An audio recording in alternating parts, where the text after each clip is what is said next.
Nous ouvrons ce premier bulletin avec la coalition sénégalaise pour la cause palestinienne qui demande l'expulsion de l'ambassade d'Israël à Dakar. Vous l'avez dit, Fatih, ils sont 19 organismes de la société civile. Ils se sont adressés au chef de l'État, Bassirou Diomaye Faye, à travers une lettre ouverte. Ces défenseurs des droits de l'homme, pour la plupart, demandent l'expulsion de l'ambassadeur d'Israël à Dakar. Autre doléance, le soutien judiciaire international contre Israël, génocide et crimes contre l'humanité.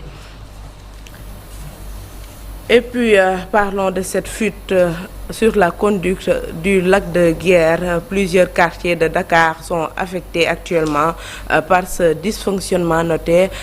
Peut-être dans quelques heures, le problème sera résolu. Et puis à Thiès, ce jeune conducteur de Jakarta tué et calciné à Mbodiène. Les enquêtes ont révélé que le corps est retrouvé. Ses parents habitent au quartier Tarikaou de Thiès Nord.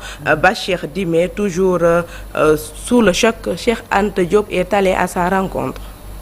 De taxi moto Jakarta, Moustapha Dimé.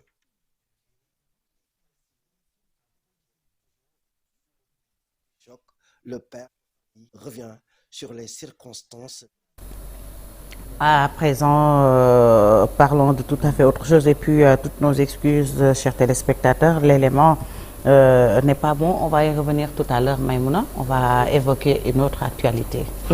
Une autre actualité pour parler sécurité routière avec l'ANASER qui prend les devants en perspective de la fête de la Tabaski à venir. Elle a organisé une journée de sensibilisation sur la sécurité routière à la gare routière des Beaux Maraîchers de Pikine en partenariat avec la direction de la gare routière et les acteurs du transport. C'est pour sensibiliser sur les différents acteurs sur les mesures à prendre pour éviter les accidents. Pape Cheikh Ndaw est le directeur général de la gare routière. Nous l'écoutons avec Abdoulaye Patéane. La sécurité routière avec les forces de défense et de sécurité qui sont sur les routes pour vérifier et les papiers et l'état des véhicules et le comportement des chauffeurs. Donc, et aussi appeler les services qui sont rattachés au ministère de sensibiliser et de former les chauffeurs pour qu'on ait moins de comportements qui puissent causer des accidents ou des dégâts sur la route. C'est aussi dans ce cadre que nous répondons à l'appel des autorités pour la sensibilisation et les informer aussi de ce qui les attend sur la route et des usagers, d'avoir au moins pris les dispositions pour s'assurer que son véhicule est en état de transporter des êtres humains, avec la visite technique, l'assurance correcte, de vérifier tout ce qui est pneumatique, éclairage, système de freinage, mais aussi de prendre soin de soi-même. Parce que aussi, vous savez, comme nous tous, sur nos routes, parfois, il y a de ces jeunes chauffeurs qui utilisent d'autres moyens pour pouvoir rester éveillés pendant 2 ou 3 jours. Ça aussi, une bonne sensibilisation pour leur faire connaître que ça c'est mauvais.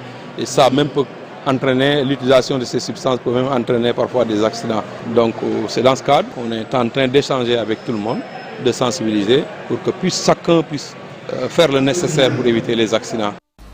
Préparatif de la Tabaski, toujours pour parler du marché de la pomme de terre.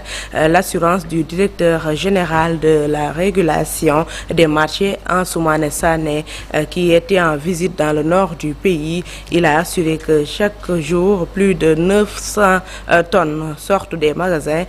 Il était dans le nord. Le directeur de l'ARM a précisé que le sac de pommes de terre ne doit pas dépasser 12 000 francs CFA. On l'écoute avec Ousseynou Diop et Abib Sek. Les responsables de Sénégindia nous ont rassuré qu'aujourd'hui, avec l'ensemble de leurs collaborateurs, il est attendu pratiquement des chargements de près de 30 camions jour. 30 camions jour aujourd'hui pour 30 tonnes par camion ou 40 tonnes par camion, nous pouvons espérer pratiquement au niveau de chargement journalier de pratiquement 900 tonnes.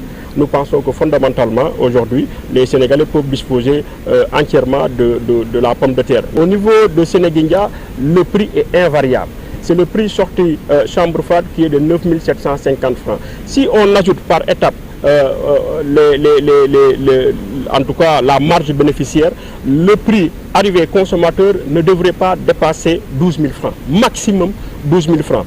Donc c'est vraiment le lieu pour moi de rappeler et d'inviter les commerçants à garder la structure des prix telle qu'elle pour éviter les spéculations et qui ne sera pas fortement en concordance avec la volonté du gouvernement. Ndiakhirat, c'est dans la commune de Sangalkam. Un litige foncier oppose les journalistes du quotidien Le Soleil, des policiers, des gendarmes ainsi que des hommes d'église à la société Socabek. Ils accusent la société de vouloir mettre la main sur leur site de 2 hectares. Également, nous avons cette conférence de presse qu'ils ont organisée, la société, pour dire qu'il faut arrêter. Écoutons Mamadou Gueye, président de la coopérative des travailleurs du Soleil, au micro de Abdou Diouf Diagne et Ahmadou Bamba Samb. En décembre 2015, nous avons acquis ce terrain-là via le promoteur Narcisse Diatta.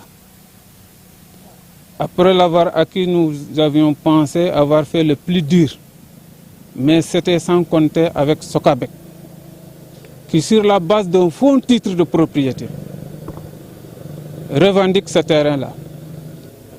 Lorsque le problème s'est posé, nous observions pour voir les tenants et les aboutissants.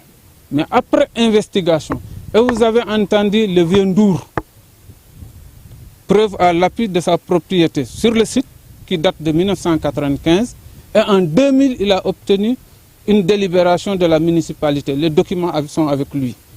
Mais mieux, nous avons fait mieux. Nous avons mené nos investigations qui nous ont permis de découvrir que les dirigeants de la Socabek ont bénéficié de la complicité d'un inspecteur des impôts et domaines pour obtenir un faux titre de propriété sur notre site. Nous disons à Socabek que si ces pratiques mafieuses ont pu prospérer par le passé, cela ne passera pas avec nous. Parce que nous sommes d'abord des journalistes, des policiers, des gendarmes et des hommes d'église qui ont acquis ce terrain-là, à la sueur de leur front. Sokhna Fati, c'était tout pour l'essentiel de l'actualité nationale. Merci beaucoup Maïmouna pour cette première tasse actu bien digeste. Nous restons avec toi. Tout de suite, l'actualité hors de chez nous.